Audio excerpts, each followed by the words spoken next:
नमस्कार दोस्तों। आज मैं आपको सुनाने जा रहा हूँ अपने कथा और कहानियों की एक खूबसूरत कड़ी, धर्मराज जी की कहानी। धर्मराज जी की कहानी को सुनने मात्र से सभी पाप दूर हो जाते हैं और पुण्य प्राप्त होते हैं और अंततः वैकुंठ धाम का मार्ग खुलता है। अतः हमें इस कहानी को मन लगाकर सुनना चाहिए। एक बुढ़िया माई थी। वह व्रत नियम बहुत ज्यादा रखती थी। बहुत ही धार्मिक प्रवृत्ति की महिला थी। बहुत दान पुण्य भी करती थी, बहुत ध्यान करती थी भगवान का।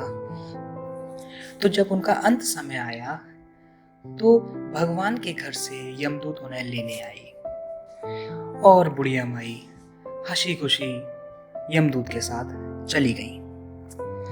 रास्ते में चलते चलते आगे एक गहरी नदी बह रही थी। बुढ़िया माई उसमें डूबने लगी। तब यमराज जी ने पूछा, माई गाय दान की हुई है क्या? तब बुढ़िया माई ने मन में ध्यान किया और उन्हें गौ माता दिखाई दी और वो उपस्थित भी हो गई, उनके मन में उपस्थित हो गई। गाय की पूंछ पकड़कर बुढ़िया माई नदी पार हो गई। अब वो रास्ते में आगे बढ़ी।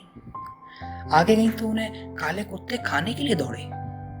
तब यमराज जी ने पूछा, कुत्ते को रोटी दी है क्या? बुढ़िया माई ने फिर कुत्ते का ध्यान किया तो चमत्कार हो गया। कुत्ते खुद ब खुद लौट गए। आगे चली तो उन्हें काले कौए चोंच मारने लगे। तब फिर यमराज जी ने कहा, माँ ब्राह्मण की बेटी को सिर में तेल लगाने को दिया है क्या? बुढ़िया माई ने फिर से ब्राह्मण की बेटी को याद किया और कौओं ने चोंच मारना बंद कर दिया। फिर वो आगे बढ़ी। रास्ते में आगे उनको पैरों में कांटे चुभने लगे। तब फिर यमराज जी ने पूछा, माई कभी चप्पल दान की थी क्या? फिर पहले की तरह बुढ़िया माई ने कुछ ध्यान किया तो उनके पैरों में चप्पल खुद ब खुद आ गई। फिर बुढ़िया माई आगे चली और वो धर्मराज जी के मंदिर का रास्ता ढूंढने लगी। बुढ़िया माई को अपने ऊपर बहुत ही ज्यादा विश्वास था। उन्हें पता था कि उनके लिए धर्मराज जी का मंदिर का रास्ता अवश्य खुल जाएगा। ब्राह्मणी वहां पे गई तो उन्होंने वहां जाकर देखा कि वहां बहुत बड़ा मंदिर है, सोने का सिंहासन है, हीरे मोती से जड़ित छतरी है और धर्मराज जी साक्षात इंद्र के समान शोभा पा रहे हैं। तो बुढ़िया माई बोली कि मुझे भी वैकुंठ धाम को जाना है। इस पर चित्रगुप्त जी ने यमराज जी से कहा, आप किसको ले आए हो? आपने इनका लेखा जोखा नहीं पढ़ा? यह सुनकर धर्मराज जी ने कहा कि हे बुढ़िया माई, तुमने पूजा पाठ तो बहुत की है, बहुत प्रकार के दान पुण्य किए हैं, बहुत परोपकार के कार्य किए हैं, परंतु आपने धर्मराज जी की कहानी कभी नहीं सुनी। आपने कोई ऐसी पूजा नहीं की जिससे धर्मराज जी प्रसन्न हो। इस पर बुढ़िया माई बोली, हे प्रभु, धर्मराज जी की कहानी का क्या नियम है? मुझे तो पता ही नहीं है। तब धर्मराज जी बोले, कोई 1 साल, कोई 6 महीने, कोई 7 दिन, मतलब कितना भी वक्त लगे, पर धर्मराज जी की कहानी को अवश्य सुने, फिर उसका उद्यापन विधि भी करें। इस प्रकार करने पर हर व्यक्ति के वैकुंठ धाम के द्वार खुल जाएंगे। ऐसे धर्मराज जी के मुख से वाक्य सुनने के बाद बुढ़िया माई बोली, हे प्रभु, आप मुझे बस 7 दिन के लिए धरती पर जाने की आज्ञा दे दो। मैं 7 दिन तक आपकी कहानी सुनूंगी, आपकी पूजा करूंगी और उद्यापन करने के बाद वापस आ जाऊंगी। ऐसा सुनकर बुढ़िया माई को आज्ञा प्राप्त हो गई और बुढ़िया माई वापस धरती पर आ गई। पूरे गांव में तो मानो जैसे खबर फैल गई कि बुढ़िया माई भूतनी का रूप धारण करके आ गई है। वे जब अपने घर गई तो उनके स्वयं के बेटे बहू ने उन्हें भूतनी समझकर घर के द्वार बंद कर लिए। तब जैसे तैसे करके उन्होंने अपने बेटे बहू को समझाया कि मैं भूतनी नहीं हूं, मैं तो धर्मराज जी के कहने के अनुसार वापस आई हूँ और मैं उनका नियम अनुसार व्रत करूंगी, धर्मराज जी की कहानी सुनूंगी, फिर मैं उनका उद्यापन विधि करूंगी और फिर मैं परलोक को चली जाऊंगी। यह सुनकर उनके बेटे के जान में जान आई। फिर उसने बुढ़िया माई के लिए उद्यापन की पूजा की सभी सामग्री एकत्रित कर दी, लेकिन कहानी सुनने के लिए तैयार नहीं हुआ। उसने हुंकारा नहीं मारा। तब बुढ़िया माई बहुत दुखी हुई, परंतु अपने जवान युवा बेटे से क्या कहती।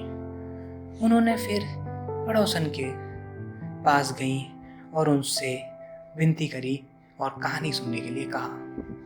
जब उन्होंने पड़ोसन को धर्मराज जी की विशेषता के बारे में बताया और उसको बताया कि कैसे धर्मराज जी के यहाँ बैकुंठ के द्वार खुलते हैं, इस कहानी का महत्व तो समझाया, तब पड़ोसन कहानी सुनने के लिए तैयार हो गई और उसने हुंकारा भर दिया।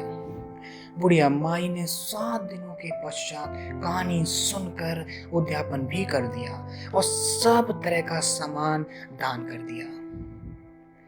मतलब जितना पूजा उसने पहले की थी उतनी उसने धर्मराज जी के लिए भी कर दी। तब धर्मराज जी से प्रसन्न हो गए। उन्होंने बुढ़िया माई के लिए धरती पर एक विमान भेजा।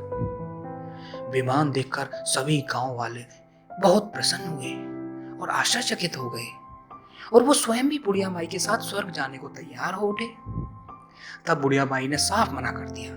उन्होंने कहा, मेरी कहानी सिर्फ पड़ोसन ने सुनी है, तो मैं सिर्फ पड़ोसन को अपने साथ ले जाऊंगी। ऐसा सुनकर गांव वालों ने बुढ़िया माई के पांव ही पकड़ लिए और वह उनसे आग्रह करने लगे, उनसे विनती करने लगे और कहानी ना सुनने के लिए भी क्षमा मांगने लगे। उन्होंने कहा, माँ हमको भी कहानी सुनाइए, धर्मराज जी की कहानी हमें भी सुननी है और हमें भी स्वर्ग जाना है। तब बुढ़िया माई ने सबको कहानी सुनाई। कहानी सुनाने के पश्चात सभी विमान में बैठकर स्वर्ग पहुंचे।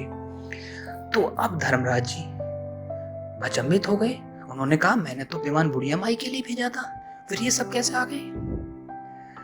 तब बुढ़िया माई ने कहा कि हे भगवान, इन सब ने भी आपकी कहानी सुनी है, मैंने खुद सुनाई है, इसलिए आप इन सब को भी पूजा का पुण्य दे दो और इन सब को भी स्वर्ग में वास दीजिए।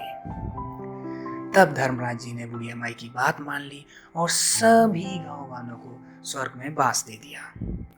सो हे धर्मराज जी महाराज, जैसे आपने बुढ़िया माई की पूजा करने के पश्चात उनको पुण्य का फल दिया, उनको स्वर्ग में वास दिया, उनको बैकुंठ धाम दिया, वैसे ही सब कथा सुनने वाले, कहने वाले और हुंकारा भरने वालों को भी आप स्वर्ग का वास दो। धर्मराज जी की जय हो, यमराज जी की जय हो। बस इतनी सी ये कहानी। श्रोताओं, हम अपनी कथा और कहानियों के इस संस्करण में आपको ऐसी अद्भुत, अनसुनी, अनोखी धार्मिक कहानियों से परिचित कराते रहेंगे। मुझे पूरी उम्मीद है कि आपको ये कहानी बहुत खूबसूरत लगी होगी, इसलिए आप इसे लाइक करें और अपने सभी मित्रों को सुनाएं। हमारे चैनल को सब्सक्राइब भी कर लें ताकि आपको कहानी जल्द से जल्द मिल पाए।